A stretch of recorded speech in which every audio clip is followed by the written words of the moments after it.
Hello everyone, welcome to the Mayor's Compass.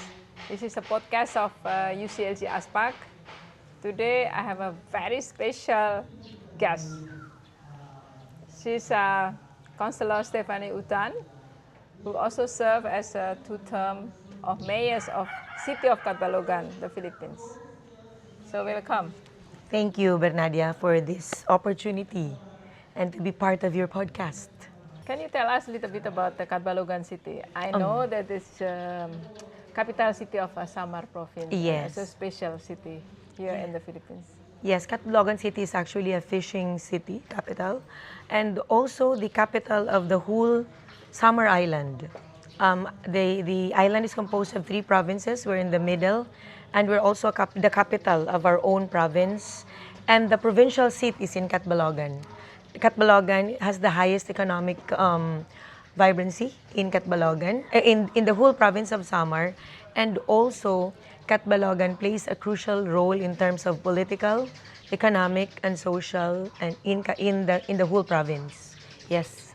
So it's quite special. Yeah, because quite special. You also have ocean here, very beautiful. Oh, yes. You can see behind us. Yeah, we You call it also, like a ridge to rift. Have a mountain. Yes, so we have a mountain, and then we have the city proper, the land, and then we have the ocean. And we have a lot of island barangays also. So you have been quite a long-term politician here, yeah? Yeah. You started very young. I started 23, I guess, 23, yeah, okay. when I became the barangay captain or village chief of one barangay. And yeah, started there, and then I am elected to be the president of all the barangays. So I seated in the council and eventually ran as a regular member of the council. I guess one of the youngest regular member. And then I became the mayor. So you got elected as a mayor in the year 2013. 2013. I was 29 then. Wow. Yeah, youngest that time, and the first lady mayor. Yes, this is really, Yes. really great. So when you got elected as a young woman mayor, what the challenges you have faced? Because being young, being woman, yeah. people sometimes, a bit curious whether the person can do the job or not. So Yes, it was a how bit you challenging. handle this situation? Being young during that time and being the first lady mayor, it's really challenging. They tried to really question your capacity because you're a woman. Usually men rules. Usually men handles the big responsibilities. But during my time, they were really asking, how can a woman do it? And then how can a young lady do it?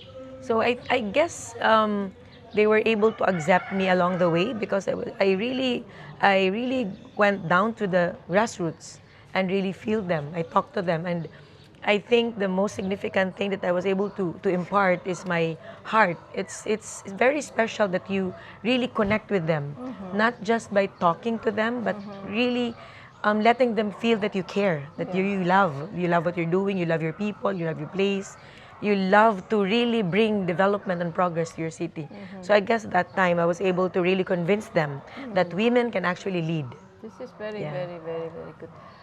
You said that this is your last term as a councillor. Yeah, Are this is you my thinking last to term. go back again as a mayor? In God's time, I think, if given the chance to again serve the city to be their executive, I would love to.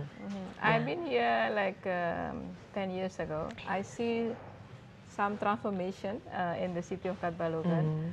Like yesterday, we also met so many women groups. I think Yes. you have done a really good work for women empowerment. And this month is Women's Day. Yes. So wishing you and of all the women's happy Women's Day. And I think the women empowerment has been your one of the top priorities. Yes. Can you Ever since. Can you explain a little bit more about what you have done for In Catbalogan, women and children, and also promoting gender equality? Yes, I think it started even way before when I was the village chief or barangay captain. I started doing it in my barangay, and then when I became the mayor, I really tried to let women be part of everything, planning, budgeting, implementation, monitoring. So we're into that, and they're part of all these special bodies and councils in the city. They are sitting in all our councils. And when Catbalogan joined UCLG ASPAC, and I became co-chair and chair of the Committee on Women in Governance. You've been very active in Yeah. this, yeah? I think my advocacy for women empowerment, my passion about it reinforces, because UCLG exposed me to a lot of things internationally. Speaking to leaders, speaking to international leaders, also inspires me to do more for our people, for women in Catbalogan. So you saw last night, you have witnessed it, how strong women groups in Catbalogan, and very proud of that.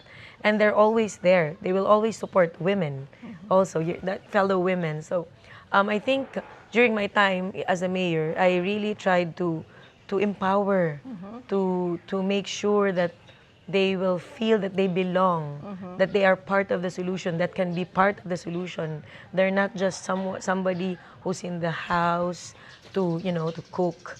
That's also important job, actually. Yeah, I mean, not just that. We can do more, right? So of course, this is always my line, that I would like to really express recognition to all the men and all the gender. Because without them supporting us, then we just can't, it's not easy for us to really attain gender equality. We need them. You remember when you represented local governments in the United Nations? United Nations Yeah. You forum, also. CWIS. Yes. I think you mentioned about A group of ordinance men. Yeah. law, something that you applied here. Yes, yes. Maybe you tell us about that. UCLG ASPAC gave me that opportunity to be part of the United Nations, to speak on what we do for our women, or to attain gender equality.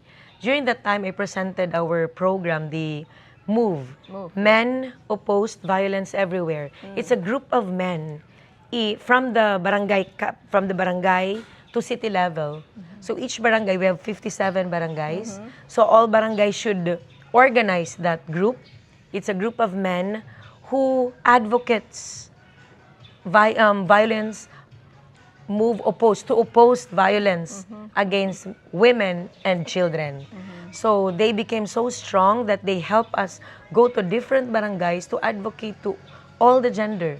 So because we know that the vulnerability of people, of women, actually most of our problem, the perpetrators are actually men. So if we include them or on board, if they are on board in our advocacy or our fight against violence, then for sure our number of cases will decline, and eventually zero if we really can. But declining is already a good impact of what we're doing. So that time, the United Nations and all the participants, they were really impressed with that program. So we're very proud of that. Until now, it's existing. Until now, it's active, and we continue to empower also men. So we do training of trainers. So we also do that so that we can replicate more. Yes. When you have a chance to come back as a mayor, what are you going to do differently this time? Let me start by not stating the different thing that I can do, but let me first start by saying that I would love to continue what the mayor is actually doing now, because he also continues what I did. And your brother. My brother. Your So brother, okay. I'm very happy, and actually I would like to thank the mayor for also continuing all the programs that I started. Maybe he saw that it's really important, and then he continued it, and then he has a lot of how do you call this, programs that he also introduced. Yes, initiatives that he also introduced. If I will have that chance again, I will be very strong on our tourism, not just one side of the tourism, but the different side, because we are very rich natural resources. We have rich natural resources. We have the ridge to reef, the mountains to the seas. And I think we have to maximize that more.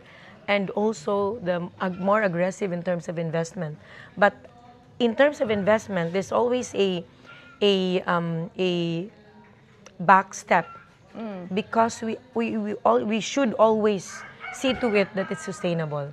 Most of our investments before, we always think of, just for the sake of giving job, giving infrastructure to our city, but we do not see the effect, the long-term effect.